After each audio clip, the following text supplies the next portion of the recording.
Now, pregnancy aside, taking care of children has proved to be tasking for most parents, and the situation can become even more challenging when catering to children with special needs. We visit the home of Sylvia Moraa, a lady who is going against the odds to take care of not one, but two children with special needs. Take a look. I'm a mother of 3 boys.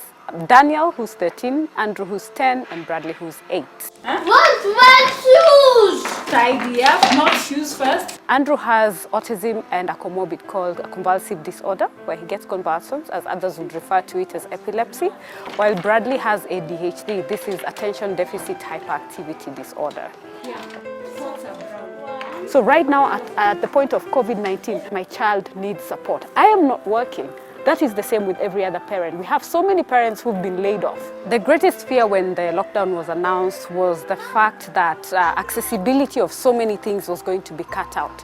The minute in our lives you take away school, that means you take away and access to the hospitals. That means you take away our entire support system. In terms of therapy, my children need speech therapy and occupational therapy so that they are well aligned to be able to cope with the day-to-day living. We are also being the doctors right now because we are afraid of taking our children out in hospital. My child goes 24 hours without medicine, HDU Express. That means his life is proportionately dependent on his medication. That is $5 every day. Right now you're not working, you have 0 source of income, you still have to feed this child, you still have to be all the other things we've talked about. And even now, if we look at the therapist, I can't tell the therapist to come home because I don't know where they've been. I don't know if they've taken the right measures because my children do not understand social distancing. I want you to help me. Going to school was stopped during COVID-19, so we have been forced to become teachers plus therapists at home. I'm not a qualified teacher. Tell me to do anything else other than that.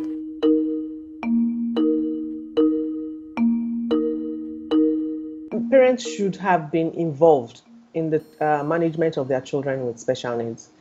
In the past, what we used to do is that every time we open the school, at a particular time during the term, that is in this maybe a week, we have what we call the Parents' Week, where they come into the school to learn how to manage their children in the home environment. Because children with special needs need the family. The unit makes it interesting, makes it better for them to turn out into into the kind of adults we are looking at. So the involvement of families cannot be underestimated. It's important that parents should have been involved in the therapy of their children over time. This would have made it easy now that this pandemic came upon us. It is more complicated for me as a special needs parent with 2 children with different needs and different ways of learning because our government has not come through for us. Our special needs children have not been given online learning the same as the typical children. And I've tried to just pick apps that are free so that we can work together. And of course, I still have all these other things as a parent, as a business person that I still have to do.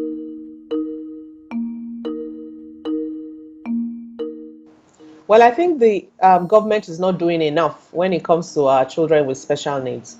We know they are struggling with COVID, but there's much more that they can do. Some parents have lost their homes, they've lost their means of livelihood, they've lost even hope, of what the future can bring. This is the time that the government should support families, or especially those that have vulnerable children with special needs, children that have one disorder or the other. So this is the time the government needs to show empathy to this community, to this group of people. So I feel that they can do more.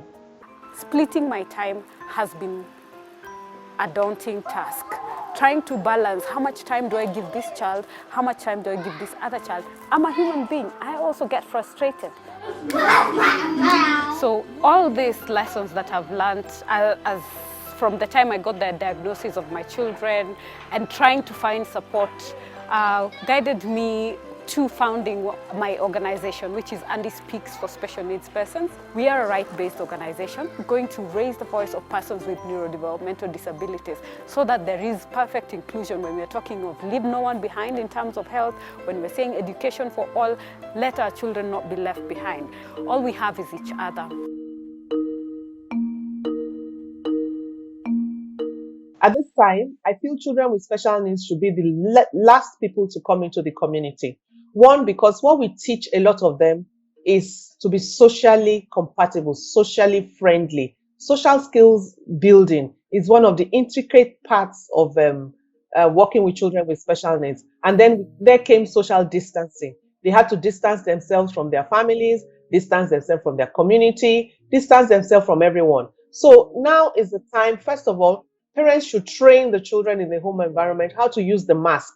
So intermittently during this period, they should put on the mask for the child and explain to that child the reason why that mask is on. And they should also explain what COVID-19 is. No matter the communication level of that child, the parents should do the explanation. Bye!